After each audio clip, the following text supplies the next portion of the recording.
the folks that say, yeah, Omar, we violated one law, you violated four. You didn't. First of all, that's not, you jumped over my fence. And then they do like the Negroes. You didn't even give us salam. He'd be smoking. He couldn't whoop him because he was right. I'll catch you next day. Probably mumbling to himself, I'm not saying. Anyway, imagine about walking around. He wouldn't let you build no house, 2-story houses. You can't build no house higher than nobody else's. And you can't, if you do somewhere build a house, you can't build a house to block the sunlight from some coming. You know, you're gonna build here's your house. You got a nice view of the valley. Guy gonna build a house, oh, no vision of the valley. He didn't allow stuff like that. Umar did a lot of stuff. The Sunnis, ulama say, he did many things that was technically violated the Sharia, especially 6 things. Ghanim and Bilal was one of them. He said, man, you be out of line. You can't do that stuff. And people, you know, Shias don't do Taraweeh prayer. They say, Umar, that's bid'ah. The Sunnis argue to death, but technically, during the time of the Prophet ﷺ, he did 8 rakats and then 3 with it. And if, when they came to visit him and pray with him, by the 3rd night, he stopped doing it. He said, why was he? He said, because I don't want it to become a fard on me. Umar said, well, this prophet's dead, so it can't become a fard now, so we don't do it. Anyway, Umar had, technically they would be classified as post-rebellion Negro laws. Yeah, that's what it was. He prohibited the marriage to all the Syrian women. You know what? You see the Syrians, don't you? You look at the Yemenis, look at the Syrians. Any difference? Of course, the Syrians is almost white. Technically, Syrians are taller and lighter, they're fair. Bashar Assad. Huh? Like Bashar Assad. Look at Bashar al-Assad, look at his wife, look at some of the Syrians and Palestinians even. Now you don't see the Negro Palestinian. Do y'all ever see the Negro Palestinian? The real 100% Negro Palestinian. They have. But you know, the Christians took over Palestine. They took over Quds and 10-something of it. Till Salahuddin liberated. Salahuddin. Anyway, long story short, I'm going to finish up this stuff. So there's a lot of white-looking Palestinians, if you look around on them. He prohibited the marrying of Syrian women because those green-eyed girls, you know how Negroes like green-eyed, high yellow girls too.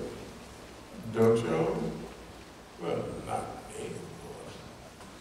Yeah, I just like people. Maybe they just get 2, 3 extra points for green eyes and high yellows. Some Negroes give them 40 or 50 points out of 100 points. Some Negroes give them 80 points. That's the reason. Umar said, you little old stub-nosed dark Arabs, half niggas, marrying all them yellow girls up there in Syria, it's prohibited. In the interest of Arab women, because those Syrians are technically not Arabs, they are Amalekites or somebody, you know. You read the Bible, they'll tell you what tribe they are. But you speak the Arabic language, but they are not Arabs. Egyptians are not Arabs. Tunisians and Moroccans and all those are not Arabs. They are Berbers and all them other people. That's why Tunisians and all them people, they look like Greeks. Because they're Mediterranean. They all run around and they all look the same. This side of the Mediterranean and that side. Anyway, I'm going to speed up. So we have to study our environment. And our view of nonviolent resistance is developing the institutions needed to carry out the mission, and I'm not going to go all over it because we went over it before. Evolution of the Islamic movement in North America. That means that we have to, and I'll be brief, re-Africanization of the Islamic movement in North America, de-Israelization of the Islamic movement in North America, balanced space awareness, Islamic dialectical idealism, institutions, College of Islamic Movement Studies, Department of Strategic and Islamic Studies, Muslim cultural development. Those are things that we have to do ourselves. So we have already had, for us, nonviolent resistance means you build your own system.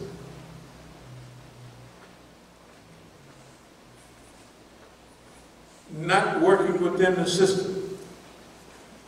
That don't mean a brother cannot, he can drive a bus, he can do anything, but he's working to build. He's contributing to build his own system. That's why even with us not functioning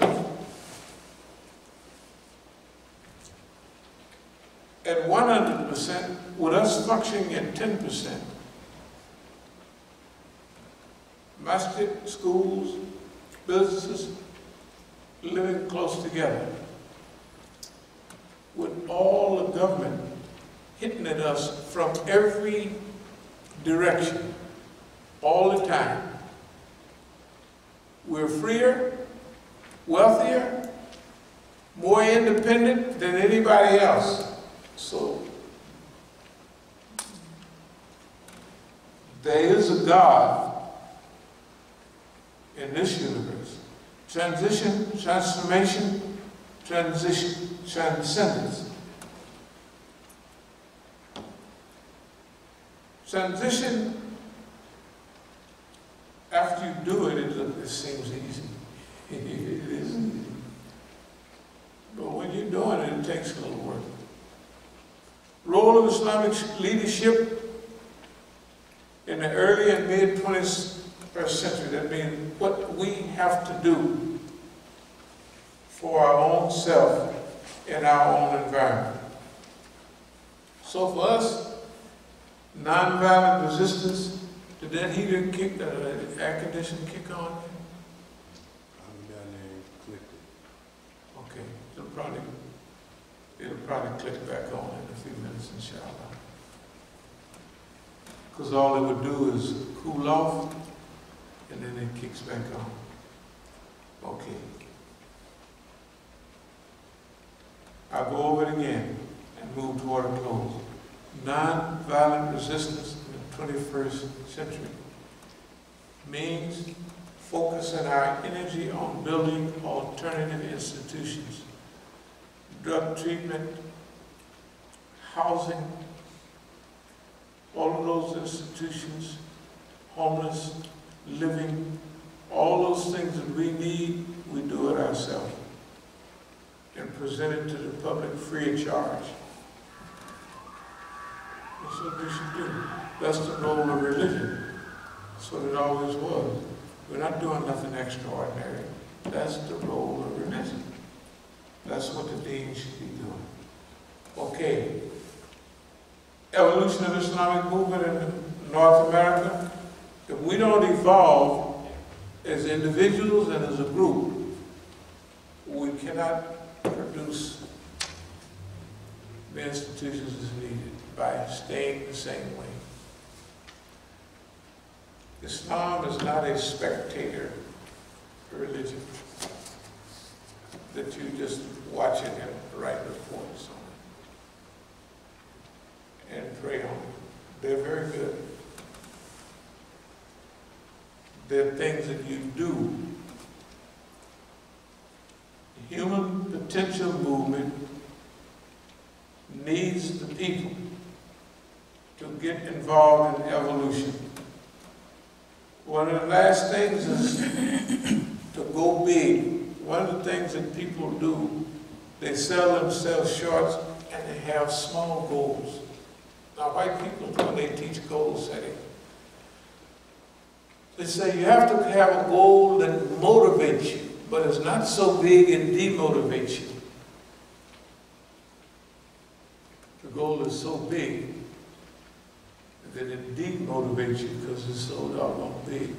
Well, we've already went through the goal setting process. We've already learned the techniques. Goal clarity. Is it clear? Is it specific where you want to go? Now, goal commitment or goal difficulty. How difficult is it to get there where you want to go? It's goal difficulty.